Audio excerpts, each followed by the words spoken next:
Sekali lagi kita berdoa. Inilah hidup kami yang ingin kami persembahkan kepada Tuhan. Bukan seperti apa yang kami ingini, tapi seperti apa yang Kau kehendaki. Oleh sebab itu bentuklah setiap kami, supaya kami bisa lebih memahami bagaimana kami dapat mempersembahkan diri lebih lagi sesuai dengan kehendak ilahi. Tuhan, tuntun langkah kami, cerahkan penglihatan kami, sehingga waktu kami melangkah Tuhan beserta, dan Kau menolong kami bukan sekedar memahami, tapi melakukan apa yang Kau suka. Dalam nama Tuhan Yesus kami berdoa. Amin. Shalom.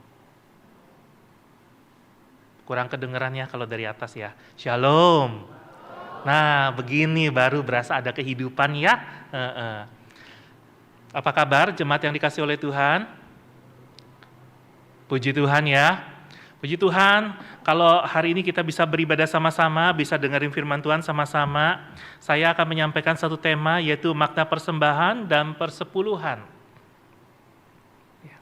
Ini nanti saya nggak pakai pointer deh ya, minta mulai aja yang klik-klik ya, supaya saya nggak distract ya.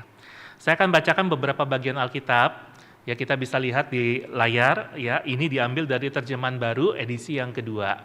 Ada beberapa bagian Alkitab, cukup panjang memang, tapi bagian-bagian ini menurut saya bagian yang penting untuk kita bahas ya sore hari ini, walaupun tidak bisa mencakup keseluruhan, karena bicara tentang persembahan dan persepuluhan itu tidak mungkin dalam 30-40 menit khotbah ya. Jadi kita akan coba yang terbaik sehingga kita semua bisa punya pemahaman yang lebih mendalam dan bisa mempraktekkan di dalam kehidupan kita. Yang pertama dari Nehemia pasal 13 ayat 10-13. Juga aku ketahui bahwa sumbangan-sumbangan bagi orang-orang Lewi tidak pernah diberikan, sehingga orang-orang Lewi dan para penyanyi yang bertugas masing-masing kembali ke ladangnya. Aku menegur para penguasa, kataku, mengapa rumah Allah ditelantarkan?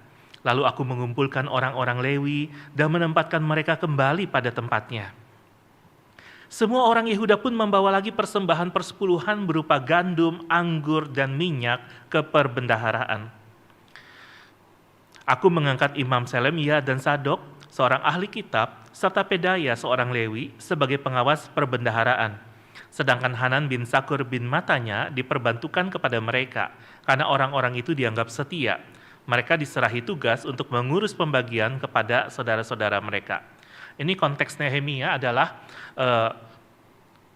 umat Tuhan ya, waktu balik dari pembuangan ternyata dalam masa pembuangan itu udah nggak ada tuh sumbangan-sumbangan bagi orang Lewi, apa yang harusnya menjadi bagian dari orang Lewi, karena orang Lewi kan tidak punya hak milik ya, tapi suku-suku lain mengabaikan tanggung jawab itu. Maka pada zaman Nehemia itu mulai diadakan lagi, ya mulai dibangkitkan lagi, diingatkan lagi, mengapa rumah Allah ditelantarkan, lalu dikumpulkan, tempatkan kembali orang-orang Lewi pada tempatnya, karena orang-orang Lewi akhirnya apa? Kembali ke ladangnya masing-masing. Ya, mereka mencari usaha supaya apa? Supaya bisa bertahan hidup, tidak lagi melayani di rumah Tuhan. Itu suatu hal yang ironis. Lalu yang kedua di Maleakhi pasal 3 ayat 6-12. Sesungguhnya aku Tuhan tidak berubah dan kamu Bani Yakub tidak akan dilenyapkan. Sejak zaman nenek moyangmu kamu telah menyimpang dari ketetapanku dan tidak memeliharanya.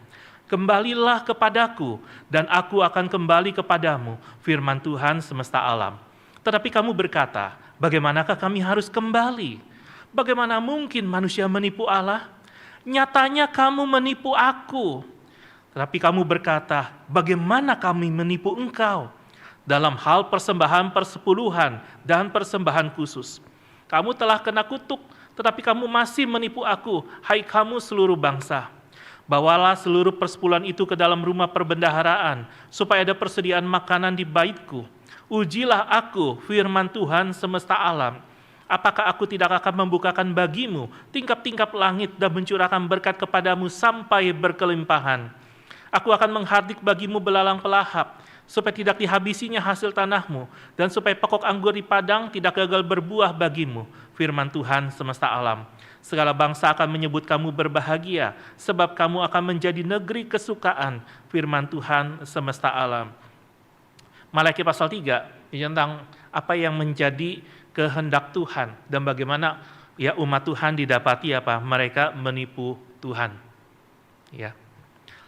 Lalu di Lukas 11 ayat 42, namun celakalah kamu, hai orang-orang Farisi, sebab kamu memberi persepuluhan dari min, inggu, dan segala jenis sayuran, tetapi kamu mengabaikan keadilan dan kasih terhadap Allah. Hal-hal tersebut harus dilakukan tanpa mengabaikan yang lainnya.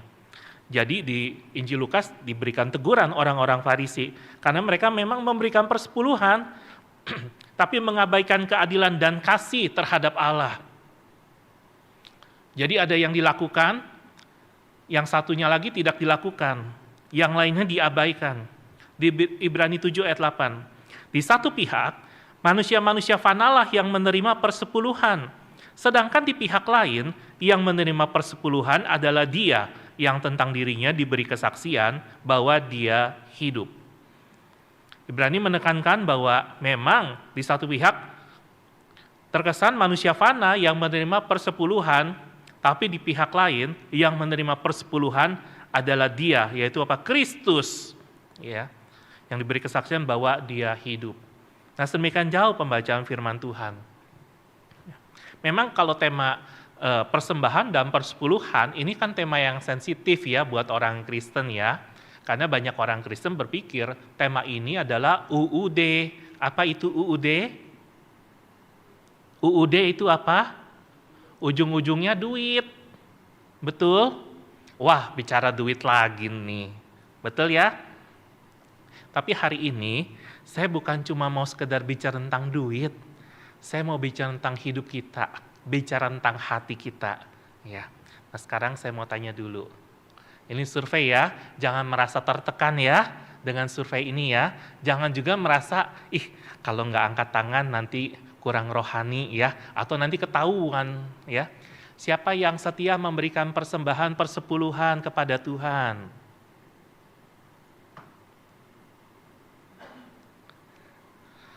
Mas Martin, ini pertanyaannya betul-betul pertanyaan penuh tekanan ini. Siapa yang waktu kebaktian pasti memberikan persembahan? Ini pertanyaannya lebih ringan, Mas Martin. Ya pertanyaan gini aja, jangan yang berat-berat ya. Kalau yang berat-berat, ntar ini kan banyak CCTV ya. Nanti dilihat rekamannya, ya. Siapa aja nih yang ngangkat tangan begitu ya. Terus ditandain. Terus ntar waktu minggu depan mau datang kebaktian lagi, boleh ikut saya sebentar. Kira-kira kalau gitu gimana ya? Berasa diinterogasi ya. Emang kita di kantor polisi ya. Ini bukan lapor Pak ya. Saudara-saudara sekalian, menurut saudara persembahan itu apa sih?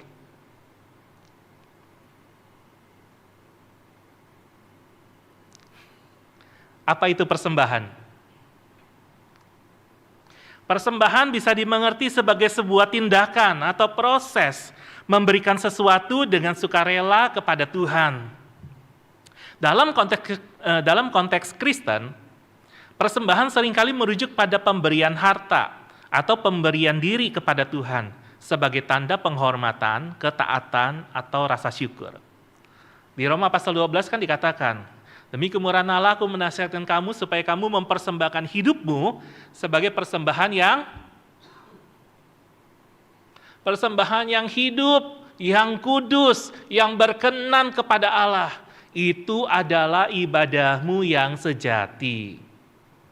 Jadi persembahan yang Tuhan suka, persembahan ya yang berkenan di hati Tuhan adalah persembahan diri kita, persembahan hidup kita, persembahan yang hidup bukan yang mati.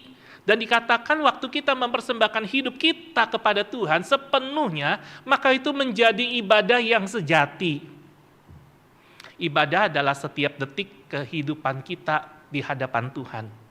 Apa yang kita katakan, apa yang kita pikirin, apa yang kita lakukan, itu adalah bagian dari ibadah kita. Dan seharusnya setiap detik kehidupan kita menjadi sebuah persembahan kepada Tuhan. Karena apa? Itu menunjukkan penghormatan kita, ketaatan kita, dan rasa syukur kita. Dan persembahan ini bisa diberikan dengan banyak cara. Ada yang memberikan dalam hal keuangan, ada yang memberikan waktu dan bakatnya, ada yang memberikan puji-pujian dan ucapan syukur, ada yang dengan menjaga sebuah kehidupan yang kudus. Ini wajib bagi setiap orang Kristen. Ini adalah bagian dari cara kita mempersembahkan hidup kita sebagai persembahan yang hidup, yang kudus, berkenan kepada Allah. Apa bedanya sih persembahan sama sumbangan?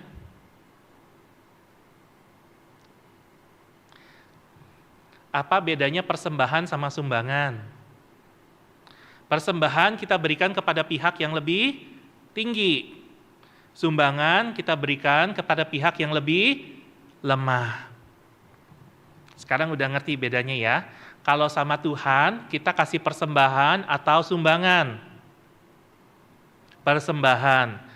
Kalau sumbangan itu sukarela kan ya? Betul? Betul ya? Kalau sumbangan sukarela kan, kalau misalnya di rumah kita ya, tak ya, Wanra ya, atau Sapam. Ini ada tagihan, ya iuran bulan ini, emang jumlahnya tetap. Tapi kalau mau 17-an ya, mau acara-acara lomba atau apa, minta sumbangan dong. Betul kan? Kegiatan Karang Taruna atau apa, minta sumbangan dong. Nah sumbangannya apa? Ya sesukarelanya aja, betul kan? Sekarang, kita ingin memberikan persembahan kepada Tuhan. Kira-kira itu sukarela. Sukarela itu dalam pengertian kalau disamakan dengan sumbangan yang Karang Taruna apa, ala kadarnya begitu ya, yang penting ada biaya partisipasi, betul ya? Kalau sama Tuhan kira-kira kita praktekin begitu juga enggak? Kenapa enggak?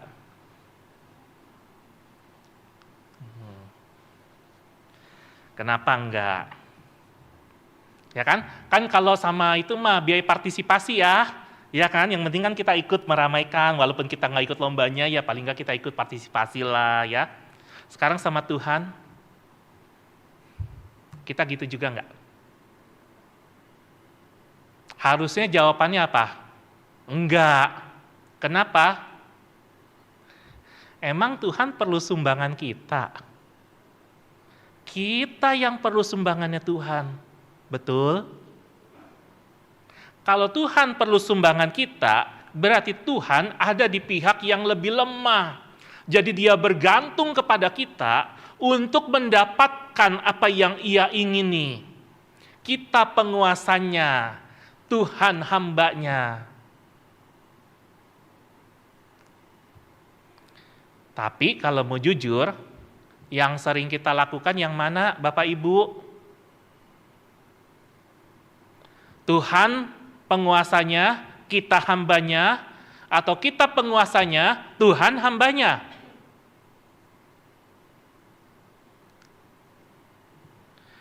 Persepuluhan ya, adalah sebuah ketetapan yang Tuhan berikan kepada umatnya. Biasanya waktu awal itu diberikan dalam bentuk apa? Hasil bumi. Jadi mereka bawa itu, ya, mereka persembahkan kepada Tuhan hasil tanahnya, 1/10 dari hasil tanahnya. Dengan tujuan apa?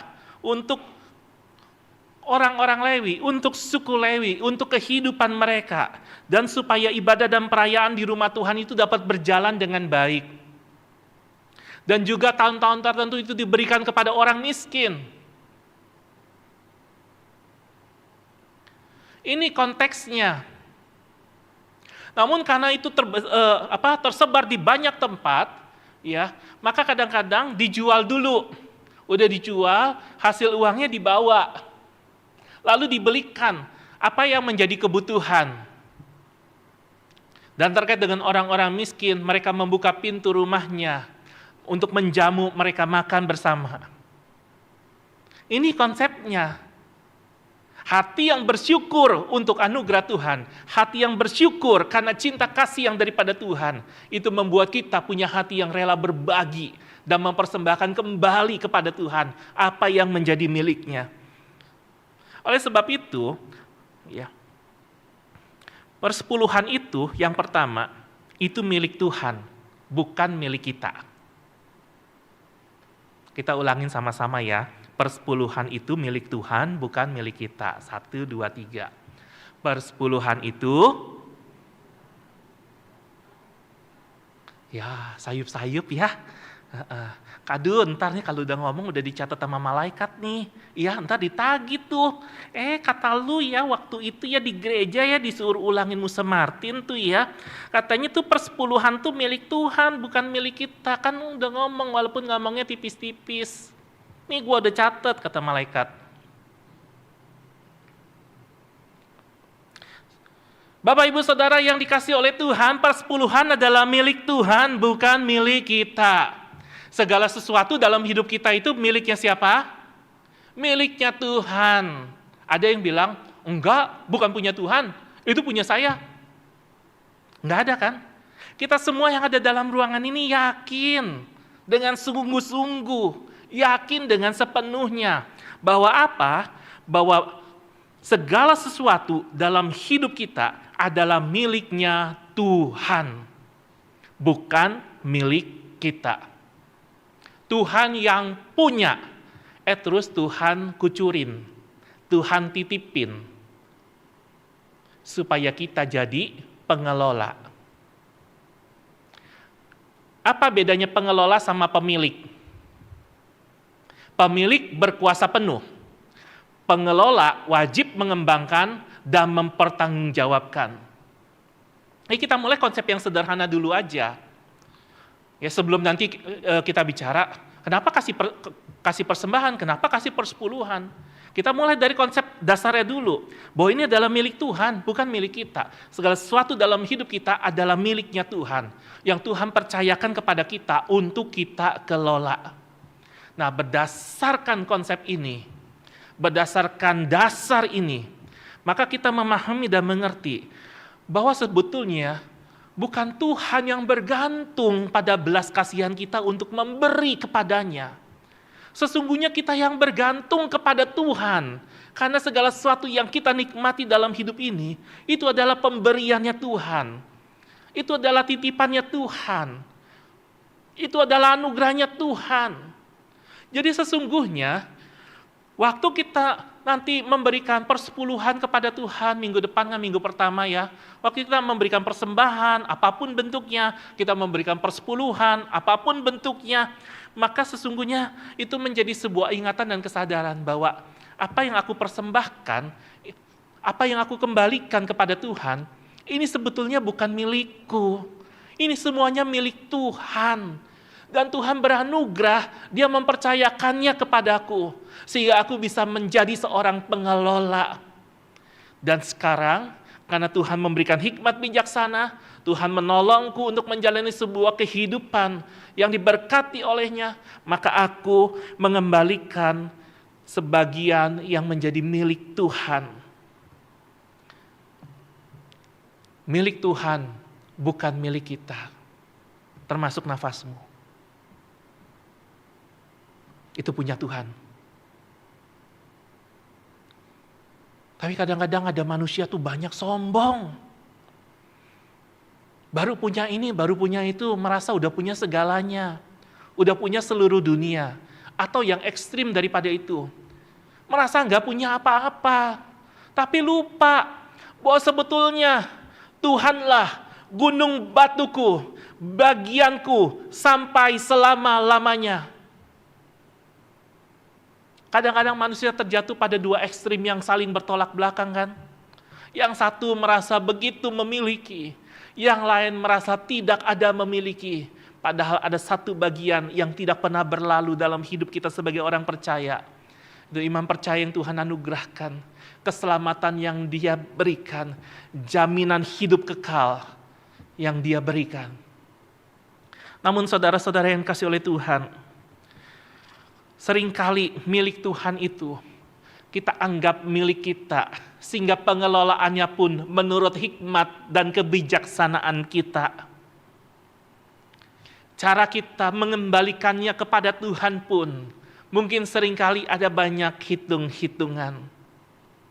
Saudara-saudara, kalau di dalam dompet saudara cuma ada uang 5 ribuan semuanya atau 1 ribuan semuanya, ntar waktu kolekte akan sangat gampang bukan untuk memutuskan lembaran mana yang saudara masukkan ke dalam kantong kolekte. Betul? Tapi kalau dalam dompet saudara ada uang 100 ribu, ada uang 50 ribu, ada uang 20 ribu, ada uang 2 ribu, mirip-mirip tuh ya ukurannya sekarang ya. Waktu saudara ambil dompet, apa saudara lihat dulu?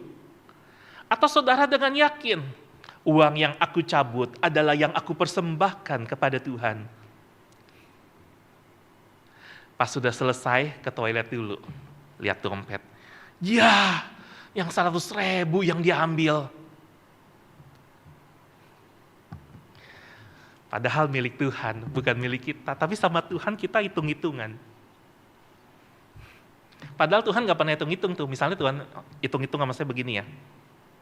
Aduh Tuhan, masa kasih persembahan kepada Tuhan kan gak perlu banyak-banyak. Tuhan kan pemilik segalanya. Aku lebih perlu yang banyak Tuhan. Iya Tin, nih ya. Coba ya kalau kita hitung-hitungan ya. 1 kali tarikan nafas, baru tarik nafas nih.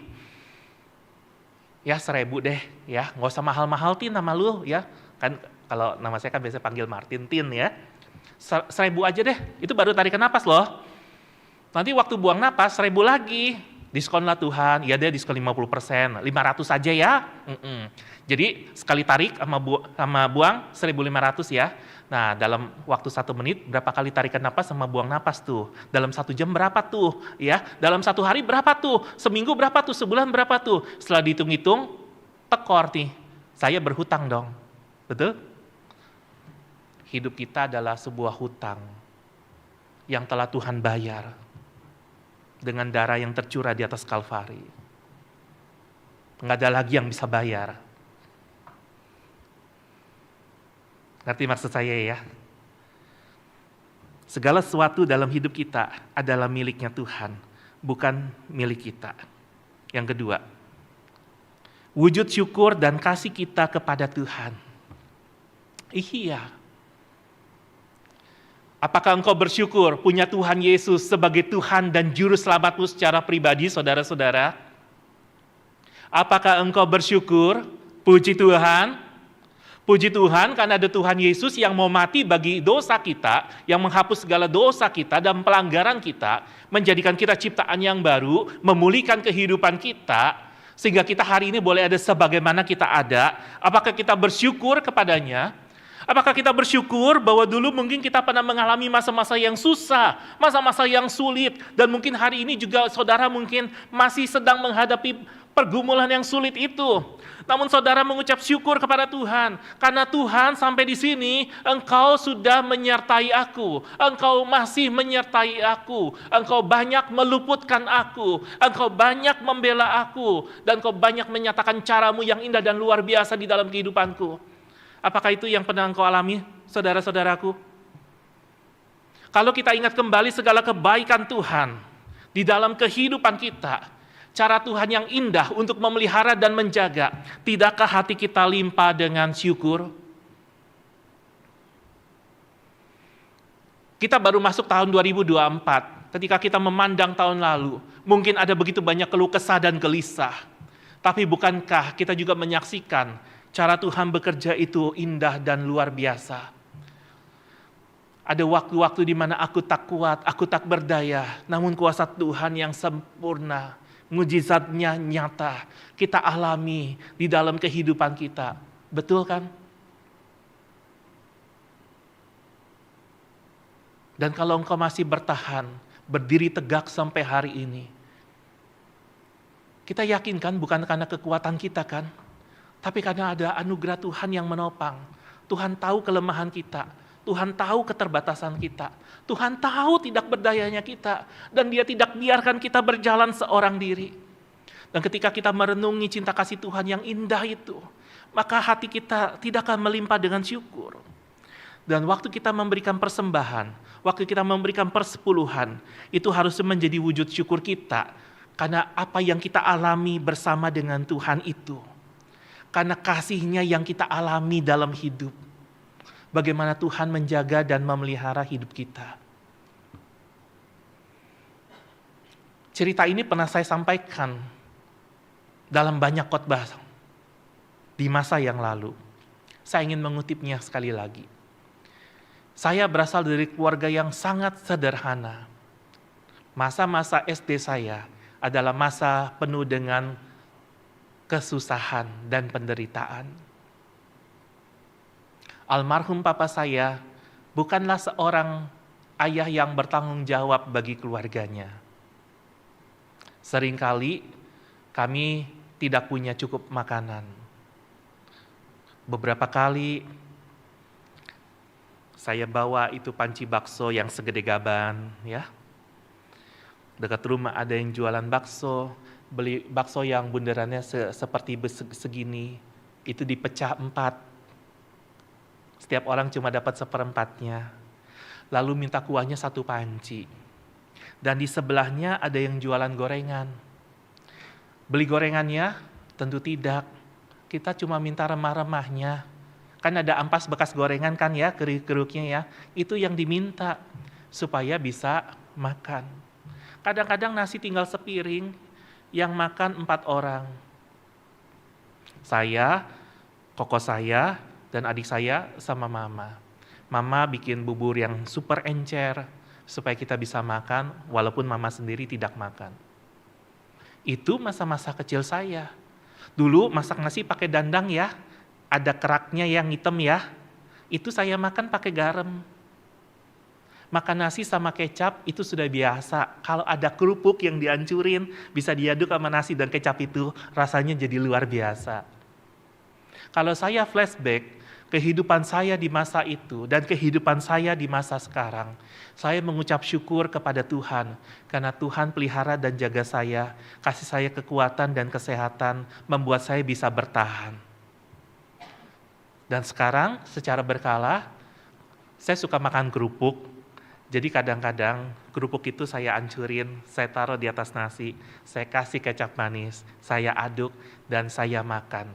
Itu bukan cuma sekedar nostalgia, tapi mengingatkan saya bahwa Tuhan yang memelihara hidup saya waktu saya kecil adalah Tuhan yang sama, yang akan terus memelihara dan menjaga hidup saya sampai nanti, sampai saya pulang ke rumah Bapa di sorga. Tidak ada yang berubah dengan kasih-Nya. Dia mengasihi kita dan peduli kepada kita. Dan waktu kita memberikan persembahan, waktu kita memberikan persepuluhan, maka itu haruslah lahir dari sebuah hati yang mengasihi Tuhan. Karena hati kita telah dikasihi lebih dulu, hidup kita telah dikasihi lebih dulu, maka kita mau merespon kasih-Nya, maka kita mau menyatakan syukur kepada Tuhan. Jadi, kalau selama ini mungkin kita kadang-kadang nanti waktu kasih kolekte atau nanti di awal bulan waktu kasih persepuluhan atau nanti ketika gereja kita mungkin mau ada pembangunan, ada persembahan-persembahan yang khusus. Maka waktu kita beri, ingatlah jangan dengan paksa, tapi dengan hati yang rela, hati yang bersyukur karena kita dikasihi oleh Tuhan. Dan kita dikasih kesempatan untuk meresponi kasih Tuhan dan untuk menyatakan syukur kita kepadanya.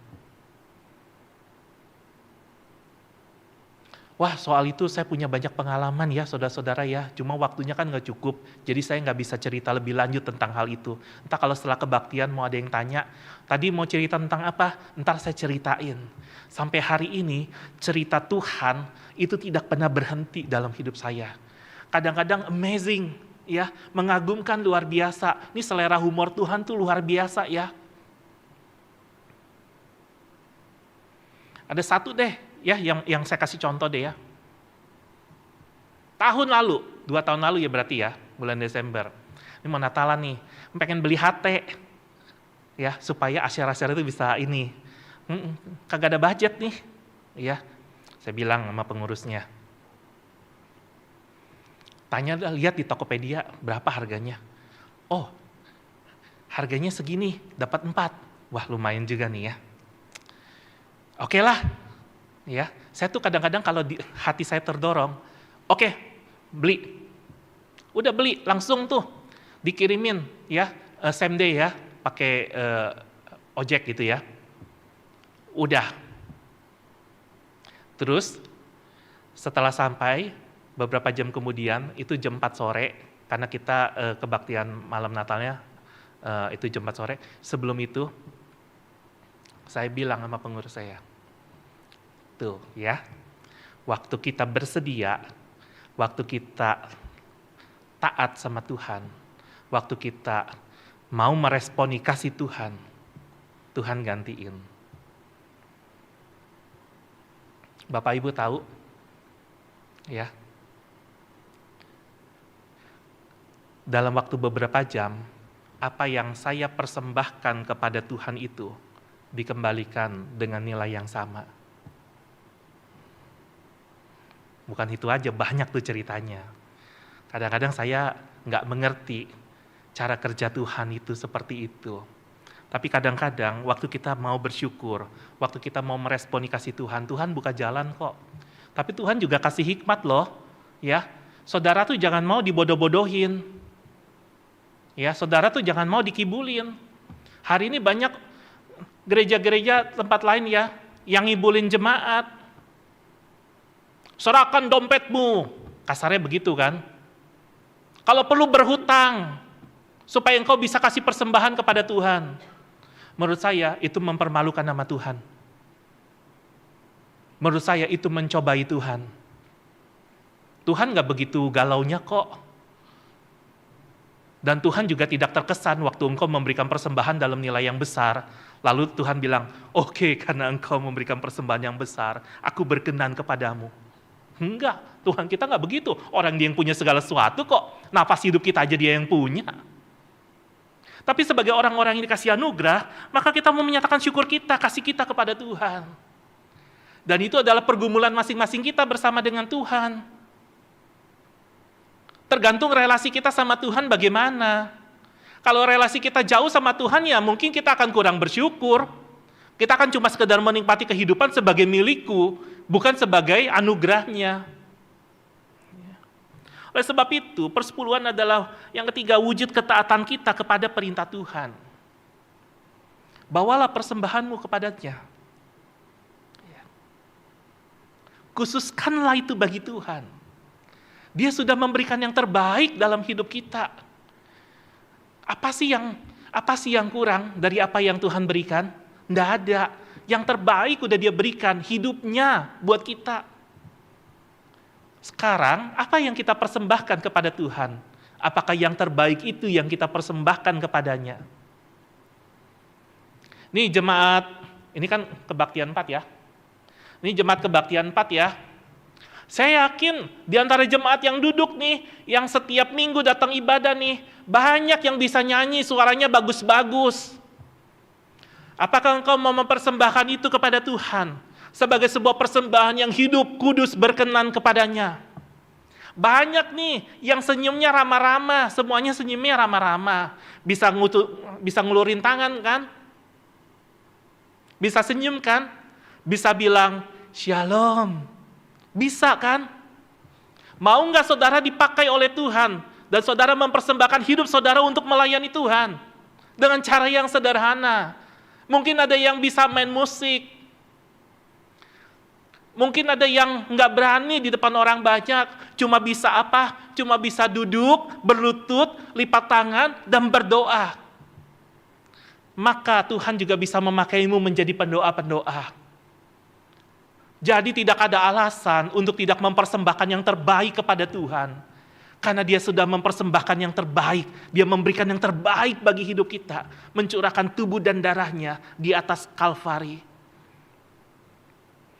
Saudara-saudara yang dikasih oleh Tuhan, namun kita menyadari bahwa hidup manusia itu tidak sempurna, hidup manusia banyak salahnya, banyak gagalnya. Hari ini kita punya pemahaman yang benar, namun dalam proses waktu, keinginan dunia menarik kita kembali bukan? Sehingga kita akhirnya bersikap apatis, acuh tak acuh terhadap apa yang Tuhan mau. Kita menghidupi apa yang menjadi milik kita, apa yang kita pikir menjadi usaha kita. Tapi kita lupa perkenanan dari Tuhan, itu yang mengubah segalanya. Bagaimana dengan kehidupan kita? Bagaimana relasimu dan Tuhan? Menurutmu, siapa Tuhan bagi hidupmu? Menurutmu, bagaimana kehidupan keluargamu dapat menjadi sebuah kehidupan yang beribadah kepada Tuhan secara konkret? Jangan sampai begini ya, kita kasih anak-anak kita uang supaya waktu sekolah minggu, mereka bisa kasih persembahan. Ini ya, untuk kolekten ntar di sekolah minggu, sejak kecil kita ajarin mereka, kasih mempersembahkan kepada Tuhan. Tapi waktu kita sebagai orang dewasa, diminta untuk mempersembahkan yang terbaik dari hidup kita kepada Tuhan. Kita mulai cari excuse, kita mulai cari alasan, kita mulai hitung-hitungan, kita mulai pikir untung ruginya. Coba kalau Tuhan pakai hitung-hitungan untung rugi di dalam memelihara dan menjaga hidup kita, matenglah kita ini. Oke, aku akan berhenti untuk melindungi kamu waktu kamu nyebrang di lampu merah.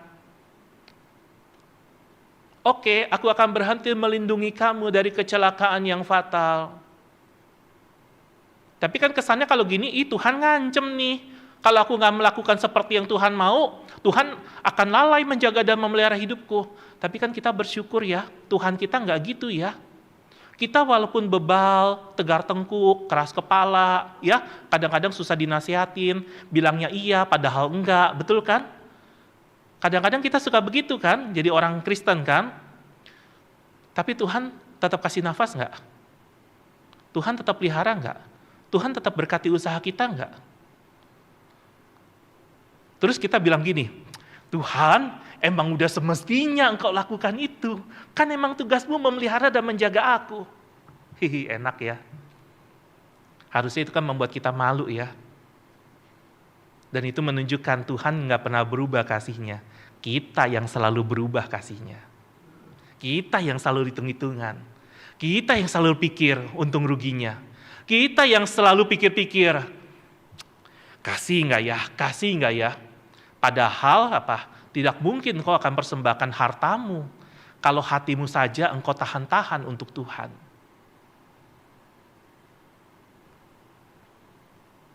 Oleh sebab itu saya punya 2 perenungan untuk menutup renungan pada malam hari ini. Yang pertama, bagaimana sikap hatimu waktu memberikan persembahan ataupun mengembalikan persepuluhan kepada Tuhan? Bagaimana sikap hatimu? Ini ada di slide terakhir ya. Bagaimana sikap hatimu, saudara-saudara? Hati seperti apa yang kau punya waktu engkau memberikan persembahan kepada Tuhan? Di mana hartamu berada, di situ hatimu berada. Benar.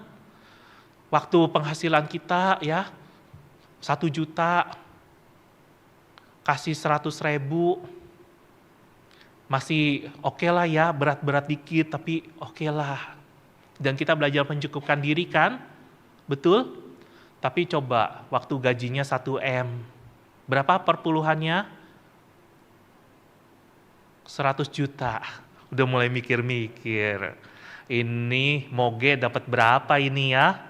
Nmax dapat berapa ini? Ya, bisa bikin kos-kosan ini, bisa buat cicilan rumah ini, cicilan kendaraan nih, ya bisa buat liburan nih ke Singapura, kemana-mana. Di mana hati kita? Bagaimana sikap hati kita? Ya. Betul kan? Dalam hati, betul kan? Si Musa Martin, UUD, ujung-ujungnya duit.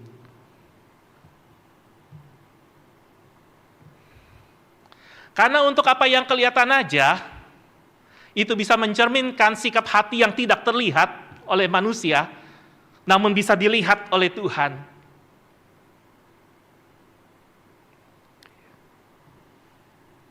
Bagaimana sikap hatimu waktu memberikan persembahan, mengembalikan persepuluhan kepada Tuhan? Apakah engkau rasa terpaksa? Lebih baik tidak usah, sebab Tuhan tidak akan terima.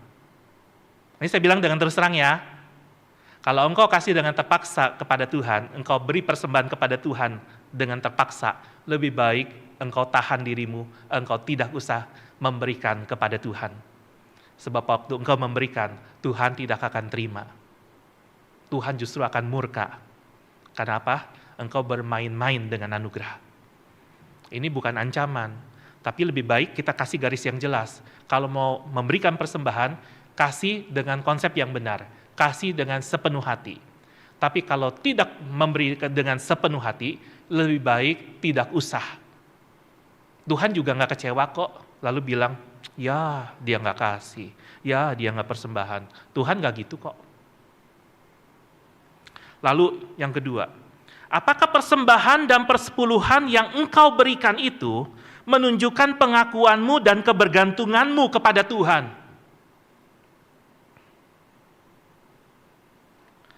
Apakah itu menunjukkan pengakuanmu bahwa hanya Tuhan saja yang patut disembah, hanya Tuhan saja satu-satunya yang memiliki kehidupan, hanya Tuhan saja satu-satunya, dan kepada Dia aku mempersembahkan hidupku. Dan apakah itu menunjukkan kebergantungan kita kepada Tuhan? Tuhan, waktu aku memberikan ini, aku disadarkan, bukan Engkau yang membutuhkan aku yang sebetulnya membutuhkanmu. Sebab tanpa Engkau mengaruniakannya kepadaku, aku tidak akan bisa mempersembahkan ini kepadamu. Mari kita mulai dengan hal yang sederhana. Belajar taat dan setia kepada apa yang Tuhan minta. Dan segala yang kita berikan adalah untuk rumah Tuhan, untuk dipakai bagi pekerjaan Tuhan. Terus sebabnya tadi dibilang, memang manusia fana yang menerima, tapi persembahan persepuluhan ini, dia yang sesungguhnya menerima. Oleh sebab itu kita bersyukur bahwa di GKY keuangan itu transparan. Hamba Tuhan tidak urus duit. Saya ulangin ya, hamba Tuhan tidak urus duit. Persembahan saudara, perpuluhan saudara tidak masuk ke kantong hamba Tuhan. Itu masuk ke kas gereja. Ya, dikelola oleh para penatua, staf bidang keuangan yang ahli di bidangnya, karena mereka dapat dipercaya. Itu sesuai firman Tuhan katakan. Dan semuanya transparan, ada laporannya. Tiap tahun ada laporan tahunan majelis kan? Betul? Iya. Dan saudara kalau kasih persepuluhan, dikirimin surat ucapan terima kasih enggak? Setiap semester saya tanda tangan surat tuh di Sunter. Saya baca satu-satu sambil saya doain. Kita transparan. Enggak ada yang untuk memperkaya. Ntar ya, habis kasih persepuluhan ya. Misalnya ya, kalau saya hamba Tuhan di sini misalnya, besok mobil saya ganti. Ya, dari Bajaj ganti Alphard. Nggak ada tuh kamusnya di GKI yang begitu tuh, kagak ada. Tempat lain mungkin ada, tapi di sini kagak. Karena ini adalah milik Tuhan, jadi pengelolaannya juga tidak main-main. Pengelolaan anggaran pun mau keluar budget untuk kegiatan yang sudah disetujui tahun lalu untuk tahun ini, itu nggak boleh tanda tangan satu orang, harus tanda tangan berapa orang, baru itu budget bisa keluar. Nah kalau budget sudah keluar, ada laporan kegiatannya, ada notanya, semua harus fix. Jadi saudara-saudara, kita mengucap syukur kepada Tuhan kalau kita mempunyai kesempatan demi kesempatan untuk menyatakan syukur kita kepada Tuhan. Saya nggak bilang bahwa gereja ini, ya bahwa GKI adalah gereja yang terbaik dari semua gereja. Gereja yang lain nggak ada yang benar, cuma GKI. Enggak, saya nggak bilang begitu. Banyak gereja benar kok pengelolaannya. Karena konsepnya benar. Oleh sebab itu, mari kita mempersembahkan yang terbaik kepada Tuhan. Karena Tuhan sudah mempersembahkan yang terbaik. Dia memberikan di hidupnya sendiri bagi saudara dan saya. Oleh sebab itu, kalau saudara masih bergumul, persembahan macam apa, persepuluhan seperti apa yang harus saya berikan kepada Tuhan, bergumullah bersama dengan Tuhan. Dan biar itu boleh menjadi respon pribadimu kepada Tuhan. Bukan karena diminta dari mimbar, bukan karena disuruh sama orang, tapi harus karena respon pribadi. Ini aku Tuhan datang kepadamu. Mari kita berdoa. Tuhan Yesus tolong kami, sehingga persembahan kami, persepuluhan kami, jangan cuma jadi sekedar penyerahan uang yang mati, dan hati kami pun mati, karena kami merasa terpaksa, tidak ada gerakan untuk memberikannya. Namun biarlah Tuhan, apapun yang kami persembahkan kepada Tuhan, boleh lahir dari hati yang mengasihi-Mu, hati yang rindu untuk selalu bersyukur kepada Tuhan. Karena Engkau sudah memberikan yang terbaik, maka kami juga mau mengkhususkan yang terbaik. Bukan sekedar harta, tapi seluruh hidup kami untuk dipakai menjadi alat memuliakan nama Tuhan. Sehingga lewat hidup kami, keselamatan dapat dibagikan kepada lebih banyak. Bukan sekedar kami yang menikmatinya. Dengarlah doa kami. Tuhan sertai dan berkati jemaat-Mu. Biar kalau mereka masih bergumul tentang konsep yang benar, tentang sikap hati yang benar, Tuhan tambahkan hati yang lebih mengasihi-Mu. Di dalam nama Tuhan Yesus kami berdoa. Amin.